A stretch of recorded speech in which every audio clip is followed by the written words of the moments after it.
Hello मित्रों, जय माताजी। तो आपणे आज આપણે સિંધી અને મારવાડીનું સ્પેશિયલ આપણે દાળ પકવાન બનાવવા જઈ રહ્યા છીએ। તો એના માટે મેં 500 ગ્રામ જેટલી ચણાની દાળ 4 થી 5 કલાક પલાળીને મૂકી દીધી હતી અને એની અંદર થોડી હળદર, થોડું તેલ અને થોડું મીઠું અને 2 મરચાંના ટુકડા એડ કરીને આપણે એને બાફી લીધું હતું। અને હવે બાજુમાં આપણે થોડો મેંદાનો લોટની અંદર થોડી સોજી, એટલે મેં 250 જેટલો મેંદો લીધો તો એની અંદર 100 ગ્રામ જેટલી સોજી એડ કરી હતી। જે આપણે પકવાન બનાવવા માટે, પકવાન એટલે જે પૂરી જેવો પકવાન આવે એ બનાવવા માટે, અને અજમો અને જીરું આપણે એની અંદર એડ કરી દીધું હતું। અજમો આપણે 2 હાથ વચ્ચે સરખાઈ મચડીને એડ કરી દીધો છે અને થોડું જીરું એડ કરી દીધું છે। અને તમને મરી ગમતા હોય તો મરી પણ તમે એડ કરી શકો છો। તો ભાઈ આપણે ઘીનું, દેશી ઘીનું મોણ આપશું અને સ્વાદ અનુસાર નમક તમે જોઈ શકો છો। આપણે એક બાજુ દાળ બફાવા મૂકી દીધી છે અને હવે આપણે એક બાજુ આ લોટ પણ બાંધી લઈશું। તો જો આવી રીતે મુઠ્ઠીમાં બંધાઈ જવો જોઈએ મોણ, એવી રીતે આપણે મોણ આપીને બરોબર આપણે પકવાન બનાવવા માટે એકદમ થીક એવો આટો ગૂંથી લઈશું, લોટ બાંધી લઈશું અને આપણે એના વાસણ વડે ઢાંકી દઈશું રેસ્ટ કરવા માટે। તો સરસ મજાનો આપણો હવે આટો બંધાઈ ગયો છે અને હવે આપણે નાની નાની લોહી તૈયાર કરી લઈશું। 8 થી 10 જેટલા મારા ફેમિલી મેમ્બર છે એટલે આપણે જેટલું ખાઈ શકીએ એટલું બનાવી લઈશું। તો 8 થી 10 પકવાન બનાવ્યા છે મેં, તમે જોઈ શકો છો। આવી રીતે આપણે વણીને એની અંદર કાંટા વડે હોલ પાડી દેવાના છે જેનાથી એ ફૂલે નહીં। આ કાંટો લઈ લઈશું અને આપણે એની અંદર કાંટા વડે હોલ પાડી દઈશું જેનાથી એ ફૂલે નહીં। પકવાન બે બાજુ અરસપરસ ફેરવી લઈશું, તમે જોઈ શકો છો। આપણે સરસ મજાનું પકવાનો આપણે તળી લઈશું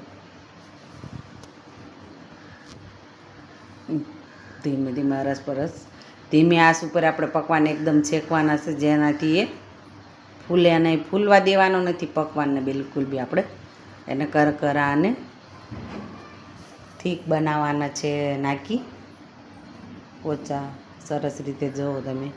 મીડિયમ આંચ ઉપર રાખવાનો છે ગેસ, આપણે બહુ ફૂલ કરવાનો નથી, તમે જોઈ શકો છો। આપણે પૂરી બનીને, પકવાનની પૂરી બનીને તૈયાર થઈ ગઈ છે। એવી રીતે જ આપણે એક પછી એક બધી પૂરી સારી રીતે તળી અને ઉતારી લઈશું સરસ રીતે। તો કોને કોને દાળ પકવાન ભાવે છે અને ખાધો છે એ જરૂરથી કહેજો।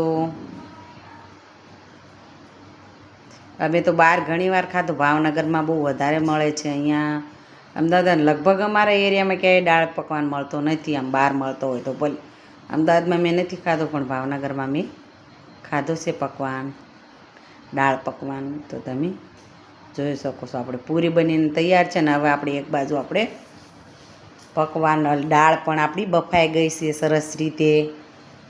તો એની અંદર આપણે શું કહેવાય, એને સરખી આમ એકદમ મેં દાણો દાણો રાખવાની નથી, એકદમ રાબડા જેવી દાળ બનાવે આપણે જેમ પકોડીનો રગડો હોય એવી રીતે। પછી થોડી કોથમીર એડ કરી લઈશું અને આપણે વઘાર કરી લઈશું।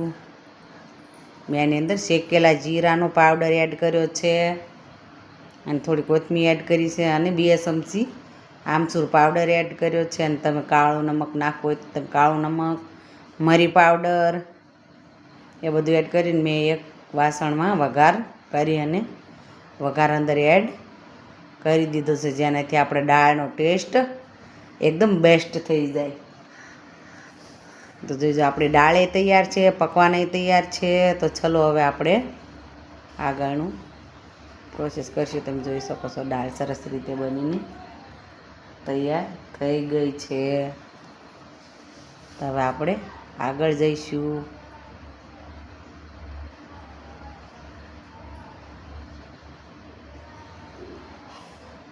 વચ્ચે પાછા વિડીયા બનાવવામાં ગડબડાઈ થાય થોડાક.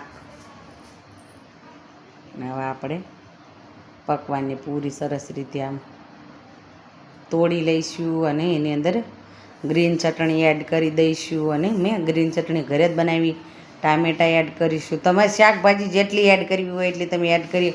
દાડમ એડ કરી શકો, પણ મેં દાડમ એડ નથી કર્યો. હવે દાળ આપણે ઉપર રગડો આપણે એડ કરી દઈશું અને ઉપર આપણે ચટણી ઘરે જે બનાવી છે એ એડ કરી દઈશું.